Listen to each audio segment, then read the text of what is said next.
अरे यार, ऐसा लग रहा है कि शायद आपको भरपूर दाना मिल रहा है। अरे लगना चाहिए कि आज हमारे आउटसोर्स के कर्मचारी तड़प रहे हैं, आर्थिक रूप से उनके ऊपर संकट है, 7-8 हजार रुपये में उनके घर का खर्चा और दाना पानी नहीं चल पा रहा है। इसलिए सरकार को हमें एहसास कराना है कि सरकार अपने ही संवैधानिक प्रावधानों का उल्लंघन कर रही है। इसलिए ये नारा बहुत मायने रखता है कि आउटसोर्स की ये औकात दाने दाने से मौत आए। जरा अच्छे से सरकार का कलेजा फट जाए, इस तरह के आक्रोश में हम लोग नारा लगाएंगे हाथ ऊपर खड़े करके कि आउटसोर्स की ये औकात, आउटसोर्स की ये औकात, दाने दाने को मोहताज, आउटसोर्स की ये औकात, दाने दाने को मोहताज, आउटसोर्स की ये औकात। धन्यवाद। नारे तो बहुत सारे लगवाए जा सकते थे, लेकिन चूंकि एक समय की मर्यादा है, हमारे बहुत सारे वक्ताओं को अपनी बात को रखना है, हम तो हमारी बात रखते ही रहते हैं। अरे शौर्य के आगे तुम बोलो किसकी मनमानी चलती है, अरे इतिहास उस ओर चलता है जिस ओर जवानी चलती है। अरे सूरज की मशाले थामे हुए जिस दम पे जवानी चलती है, अरे फट जाते हैं बांध पहाड़ों के जब धरती आग उगलती है। आज हमारी नौजवान की पीढ़ी, उसके हृदय में आग उमड़ रही है।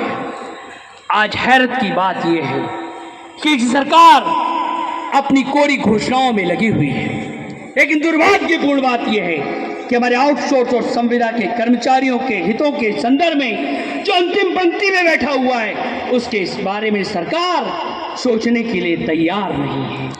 अरे बादल इतना बरस रहे हैं, ये आउटसोर्स और संविदा के पौधे फिर भी तरस रहे हैं। और यही चमन को अचरज भारी, ये पानी कहाँ चला जाता है? ये पानी जो ऊपर से आ रहा है, सरकार के स्रोतों से आ रहा है, पैसे के रूप में आ रहा है, वो केवल ठेकेदारों के लिए बह रहा है, लेकिन उसका कोई भी लाभ हमारे आउटसोर्स, ठेका और संविदा के कर्मचारियों को नसीब नहीं होता। सबसे बड़ी दुर्भाग्यपूर्ण बात है कि हमारी यह सरकार जो संविधान की शपथ लेती है, वो आज उसी संविधान की शपथ का सरासर उल्लंघन कर रही है। मैं टू द पॉइंट विषय पे जाना चाहता हूँ। हम कोई राजनीतिक व्यक्ति नहीं है, हम राजनीतिक संदर्भ में बात भी नहीं करना चाहते। हम सिर्फ बात हमारे आउटसोर्स, संविदा और ठेका कर्मचारियों के सम्मान, उनके संरक्षण, उनके संवर्धन के संदर्भ में करना चाहते हैं।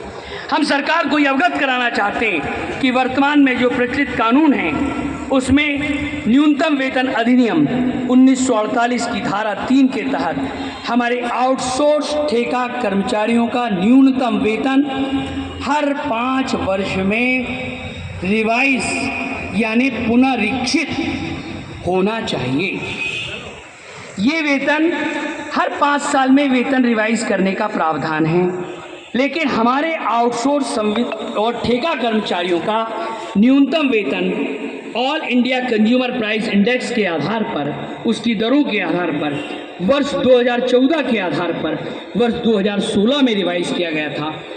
उसके बाद 2014 के आधार पर जो रिवाइज हुआ था, 5 साल में रिवाइज होना था, 2019 में हो जाना था, 20 में हो जाना था, 21 में हो जाना था, लेकिन 20-21 की बात जाने दो, 22 निकल गया और 2023 भी मध्य में चल रहा है, लेकिन सरकार हमारे आउटसोर्स ठेका कर्मचारियों का न्यूनतम वेतन जो 5 साल में रिवाइज करना चाहिए, उसको रिवाइज करने के लिए तैयार नहीं है। ये सरासर उस संवैधानिक प्रावधान का सरासर उल्लंघन है, क्योंकि अगर ये वेतन रिवाइज होता तो हमारे आउटसोर्स के कर्मचारियों का वेतन सेंट्रल गवर्नमेंट, केंद्र सरकार के आउटसोर्स ठेका कर्मचारियों के बराबर हो जाता। आज केंद्र सरकार के आउटसोर्स ठेका कर्मचारियों को पूरे भारत में जो वेतन मिल रहा है, वो हमारे मध्य प्रदेश के आउटसोर्स ठेका कर्मचारियों से लगभग 2 गुना वेतन मिल रहा है। या 10,000 मिल रहा है तो वहाँ 20,000 मिल रहा है। हमारी सरकार से ये मांग है, हम कोई नई मांग नहीं कर रहे, जो न्यूनतम वेतन अधिनियम 1948 यहाँ पर प्रचलन में है, जिसके संवैधानिक प्रावधान आज भी लागू हैं, आप सरकार अपने ही संवैधानिक प्रावधानों का उल्लंघन नहीं करे और सरकार जल्द से जल्द न्यूनतम वेतन रिवाइज करे। लेकिन दुर्भाग्य इस बात का है कि अभी तक श्रम आयुक्त मध्य प्रदेश सरकार ने न्यूनतम वेतन रिवाइज करने की दिशा में किसी भी प्रकार की कोई पहल, कोई जद्दोजहद नहीं किए।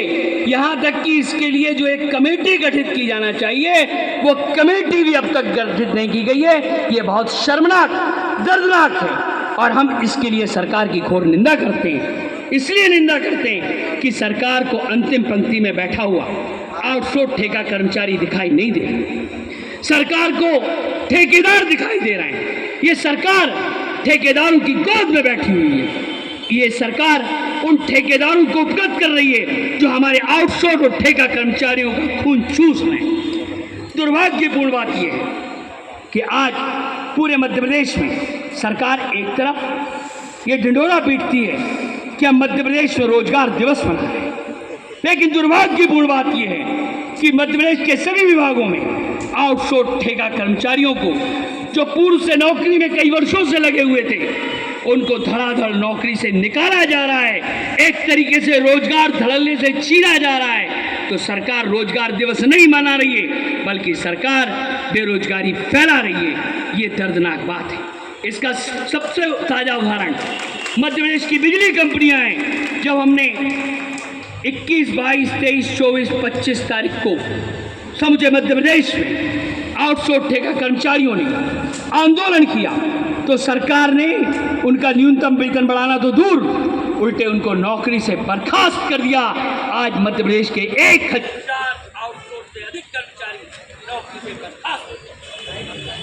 सरकार किस तरीके से आवाज छीन, किस तरीके से प्रजातंत्र का हनन कर रही है, किस तरह हमारे लोकतांत्रिक